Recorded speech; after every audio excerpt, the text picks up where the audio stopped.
Praise the Lord. दिन की शुरुआत परमेश्वर के वचन के साथ।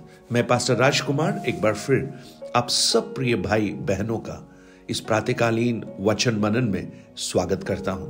मेरी प्रार्थना है आज का दिन आपके लिए अनुग्रह का और आशीष का दिन बने और आप परमेश्वर में कुछ नया अपने जीवन में आज पाएं। आज शुक्रवार है और प्राय कलीसियाएं मसीही मंडली शुक्रवार का दिन उपवास के रूप में घोषित करते हैं। कलीसियाओं में शुक्रवार को उपवास होता है।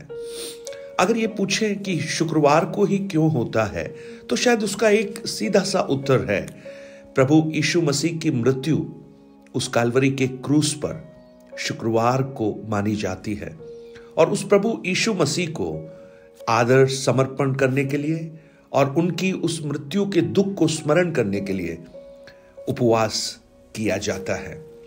और उपवास जो है मसीही जीवन का एक बहुत ही महत्वपूर्ण घटक है। मत्ती रचित सुसमाचार 6 अध्याय को जब पढ़ते हैं तो प्रभु यीशु मसीह ने 3 खास बातों के बारे में वहां पर बताया।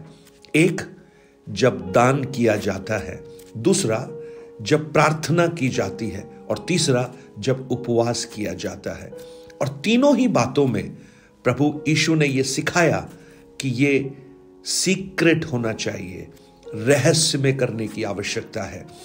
प्रभु यीशु मत्ती 6 अध्याय उसके 16 वचन से लेकर जब पढ़ते हैं वहां पर लिखा है, जब तुम उपवास करो तो कपटियों की नाई तुम्हारे मुंह पर उदासी न छाई रहे, क्योंकि वे अपना मुंह बनाए रहते हैं ताकि लोग उन्हें उपवासी जाने। मैं तुमसे सच कहता हूं, वे अपना प्रतिफल पा चुके हैं। जब तू उपवास करे तो अपने सिर पर तेल मल और मुंह धो, ताकि लोग नहीं परंतु तेरा पिता जो गुप्त में है तुझे उपवासी जाने। इस दशा में तेरा पिता जो गुप्त में देखता है तुझे प्रतिफल देगा। उपवास एक आत्मिक अनुशासन है। पवित्र शास्त्र बाइबल में उपवास के बारे में बहुत बातों को हम देखते हैं। अगर इसके ओरिजिन को हम देखें तो मूसा वो व्यक्ति है जिसने 2 बार 40-40 दिन परमेश्वर के साथ बैठकर उपवास किया। बहुत ही एक स्ट्रिक्ट, बहुत ही कठोर आत्मिक अनुशासन रखने वाला व्यक्ति। और उस उपवास के परिणाम स्वरूप परमेश्वर ने व्यवस्थाओं को उनको दिया।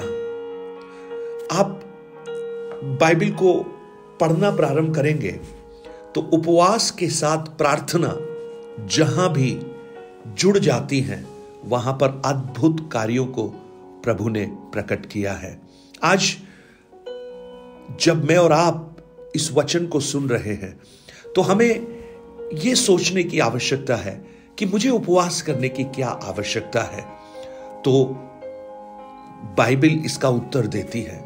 देखिए, प्रभु यीशु मसीह जब अपनी सेवकाई को, सार्वजनिक सेवकाई को शुरू कर रहे थे तो वहां प्रभु यीशु ने उपवास के साथ उसको शुरू किया।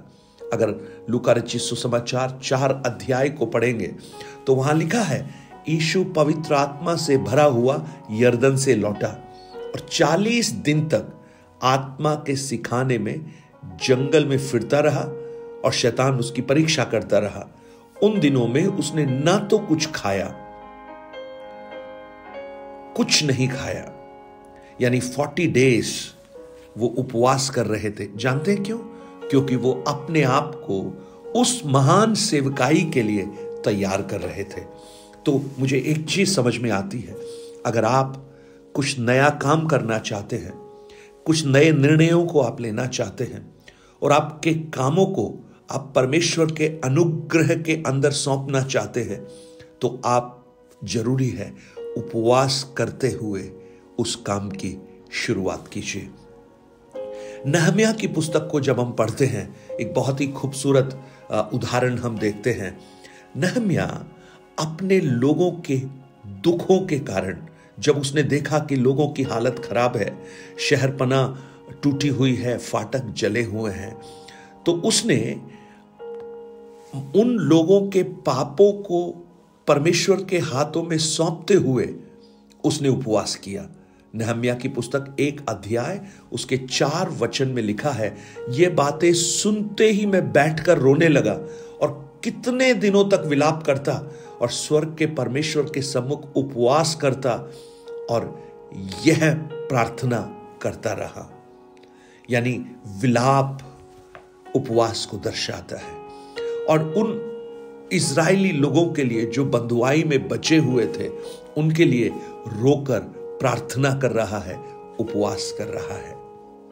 यानी अगर हमारे जीवन में कुछ ऐसी परिस्थितियां हैं जो मनुष्य से सुधर नहीं सकती हैं, तो जरूरी है कि हम उसे परमेश्वर के हाथ में सौंपते हुए उपवास करें। दाऊद ने उपवास किया जब उसका बेटा बीमार हो गया। दूसरे शामुएल 12 अध्याय जब आप पढ़ेंगे, वहां पर हम पढ़ पाएंगे कि दाऊद उपवास कर रहा है, विलाप कर रहा है। यानी हमें एक चीज समझ में आती है कि अगर हमारी बीमारी ऐसी है जो मनुष्यों से ठीक नहीं हो सकती, वैद्य उसे ठीक नहीं कर सकते, एक उत्तम वैद्य स्वर्ग में है, वो हमारे लिए अद्भुत कर सकता है। एक और उपवास हम देखते हैं एस्तर की पुस्तक में। एस्तर की पुस्तक 4 अध्याय उसके 3 वचन को जब आप पढ़ेंगे, वहां पर हम देखेंगे मोर्देकाई ने और एस्तर ने उपवास की घोषणा की।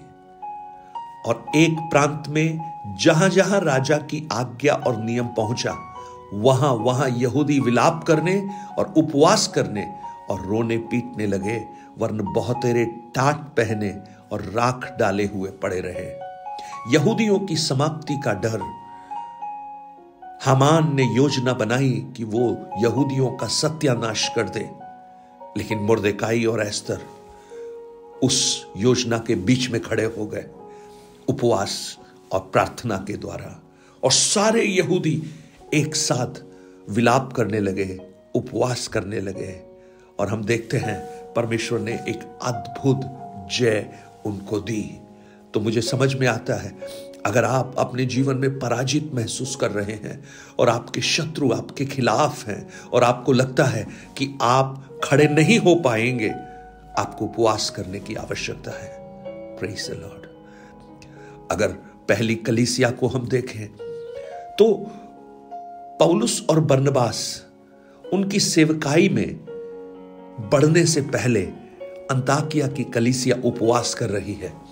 प्रेरितों की पुस्तक 13 अध्याय जब हम पढ़ते हैं, वहां देखते हैं कि अंताकिया की कलीसिया उपवास और प्रार्थना कर रही है। तब परमेश्वर की आत्मा ने कहा, बरनबास और शाऊल को उस काम के लिए अलग करो जिसके लिए मैंने उन्हें बुलाया है। तब उन्होंने उपवास और प्रार्थना करके उन पर हाथ रखकर उन्हें विदा किया। एक नए युग की शुरुआत, एक नई सेवकाई का प्रारंभ उपवास के साथ। आज मुझे सुनने वाले मेरे भाई बहन, कुछ ऐसे नौजवान भाई और बहन जो अपने जीवन में कुछ नया करने की कोशिश कर रहे हैं और उन्हें समझ में नहीं आ रहा वो क्या करें। हो सकता है वो उनके कैरियर के संबंध में हो सकता है उनकी जीवन साथी के संदर्भ में हो, शादी के संदर्भ में हो, उनकी एजुकेशन के संदर्भ में हो। क्या करें, क्या ना करें। मैं आपको कहूं, परमेश्वर अच्छी तरह जानते हैं आपको क्या करना है। आपका कोई कैरियर काउंसलर नहीं बताएगा, आपके दोस्त नहीं आपको डायरेक्ट करेंगे, लेकिन जब परमेश्वर के सामने आप उपवास कर कर बैठेंगे, वो आपका मार्गदर्शन करेगा। और भजन 32 के 8 में बड़ा स्पष्ट लिखा है, मैं तुझे बुद्धि दूंगा और जिस मार्ग पर तुझे चलना है उसमें तेरी अगुवाई करूंगा। Praise the Lord. आज मुझे सुनने वाले मेरे भाई बहन, अगर आप इन किसी भी परिस्थितियों से गुजर रहे हैं, आपको उपवास और प्रार्थना करने की आवश्यकता है। उपवास और प्रार्थना हमें परमेश्वर के करीब लेकर आती है, हमें उसके साथ जोड़ती है और उपवास में हम जय पाते हैं, शत्रु पराजित होते हैं। आज मेरी प्रार्थना है, जब आज के दिन को आप मना रहे हैं, उपवास के साथ प्रभु के सम्मुख आइए। जय आपकी है, छुटकारा आपका है। आप अद्भुत कामों को देखेंगे जो मनुष्य नहीं कर सकते, वो परमेश्वर के द्वारा होता हुआ आप अपने जीवन में, अपने परिवार में, अपने वर्क प्लेस में आप देखना प्रारंभ करेंगे। स्वर्गीय पिता, हम आपके चरणों में आते हैं प्रभु। आज जब इन वचनों को हम सुन रहे हैं, हमें अनुग्रह दे कि हम आपके सम्मुख बैठकर उपवास और प्रार्थना में समय बिताएं और आप अपने अनुग्रह से हमको भर दें। प्रभु, हम धन्यवाद देते हैं आज के दिन के लिए और प्रार्थना करते हैं हर एक को आप आशीर्वाद दीजिए। यीशु के नाम से मांगता हूं पिता, आमेन आमेन।